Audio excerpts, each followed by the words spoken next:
안녕하세요. 엄마표 영어 특강 레벨업의 이현주입니다. 오늘은 11번째 시간 그래마에 대해서 살펴보도록 하겠습니다. 그래마 하면 우리가 학교 다닐 때 내내 하고도 아직도 커버되지 않은 굉장히 방대한 영역으로 보이는데요. 30분 동안 그걸 풀 수는 없겠죠. 그래서 오늘 시간에는요. 동화를 읽어주는 단계에 있는 아이들에게 과연 그래마라는 건 필요한 영역인가? 그래마는 무엇을 다루는 것인가? 그리고 또 그래마를 다루게 된다면 집에서는 어떻게 서포트해 줄 수 있을지에 대해서 살펴보도록 하겠습니다.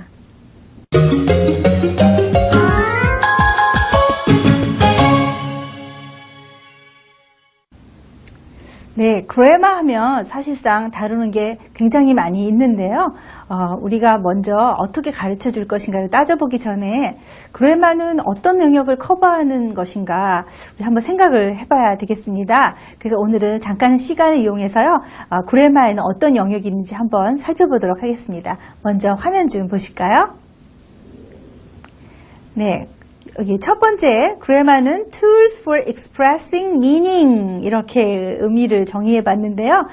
우리가 한국말로도 우리 이런 말 자주 쓰죠. 아버지 가방에 들어가신다 하고 띄어쓰기를 어떻게 하냐에 따라서 아버지가 방에 들어가신다 틀린 것처럼 문법이라는 거는 그 문자로 적혀진 것뿐만 아니라 말을 하는 데 있어서도요. 그 언어를 잘 어레인지해서 의미를 전달하는 그 수단, 거기에 관련된 모든 것이라고 할 수 있겠습니다. 그 다음에 두 번째 정의 한번 보실까요? 네, 그 다음에는요, not a fixed set of rules, but a system of language. 이렇게 표현이 돼 있죠. 자, 우리 또 그렇게 하다 보니까는요, 그래마가, 그러면은, 규칙인가, 그냥 이렇게 쉽게 생각할 수가 있는데요. 그래마는 영역이 방대하기도 하지만, 우리가 사용하는 언어의 시스템을 총괄적으로 의미하는 것이지, 어떤 간단한 룰만 설명하고 있는 것이 아닙니다. 예를 하나 들어보면요, 저는 어렸을 때 한글에서요 몇 일 이렇게 표기를 했었는데 또 있습니다 이렇게 표기가 됐는데 세월이 흐르고 보니까 며칠로 바뀌고 또 습니다로 이렇게 바뀌죠. 그래서 또 시대를 따라서 변화하기도 합니다. 영어에는요 cannot이라는 동사 있습니다. 한번 써볼까요? 네, 이거는 할 수 없다 이런 뜻이죠. 근데 이 단어를 하도 많이 활용을 하다 보니까요. 지금은 이게 한 단어로 이렇게 변했습니다. 그래서 cannot은요. 현재는 one word로 이렇게 많이 활용을 하고 있습니다. 또 요즘에 동화책을 보면은 좀 재미난 것들이 많이 나오는데요.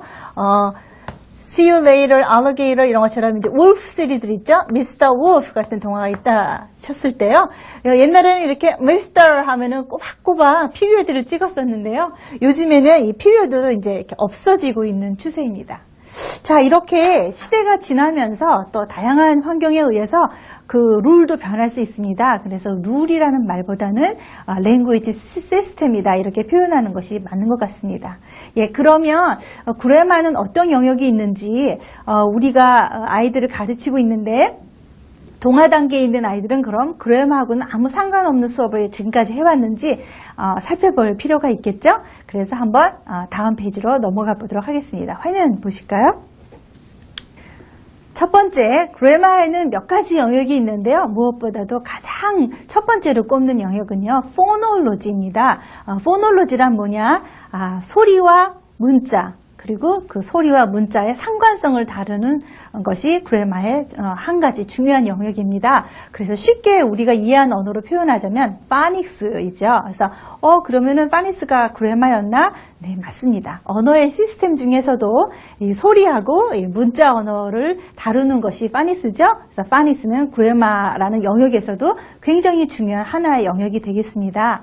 다시 말하면 우리가 아이들에게 동화책을 읽어주면서 소리의 패턴을 들려주고 또 그 소리를 대변하는 문자의 조합을 보여주고 만약에 텔레폰이다 그러면 텔레폰의 그 폰이 PH라는 문자 조합을 가지고 있다는 걸 알려주고 이런 것들도 이미 우리 아이들이 문법을 접했다는 거죠. 어떤 문법이냐면 소리하고 문자에 대해서 다루는 문법이었다. 이렇게 보면 되겠습니다. 그래서 여러분이 아이들하고 동화를 수업하는 중에도요. 화면을 다시 한번 보실까요?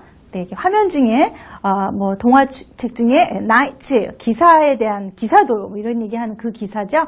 나이트에 대한 얘기가 나왔을 때 그 나이트에 K가 묵음이며 KN 붙어서 N 사운드가 있다는 거를 접하게 됐을 때요. 그 옆에 보이는 단어처럼 knob이라든지 not라든지 no, knee 같은 단어들을 소개해서 K라는 묵음이 들어간 N 사운드 단어를 가르쳐 주시고 동시에 그거에 대한 문자 유형들도 소개해 주시고 이러는 작업을 하는 것들이 전부 그래마의 한 종류다. 소리와 문자에 관한 그래마다 이렇게 보시면 되겠습니다.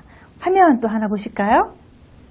네, 그 다음에 다루는 거는요, morphology라고 해서요, 제가 이전에 우리 수업에서 한번 어레인지를 했었는데요, 월드 스터디에 대한 겁니다. 아이들이 이제 소리에서 문자 단계를 지나서 단어를 읽을 수 있고 쓸 수 있는 단계가 되면 이제 점점점 더 길어지는 단어로 확장되겠죠. 그래서 그 베이스 월드, friend라든지, tell이라든지, work라든지 이런 베이스 월드예요. 앞에 이렇게 살이 붙습니다. tell인데 we tell이 되고요. 또 friend인데 friendly 이렇게 표현이 되고요.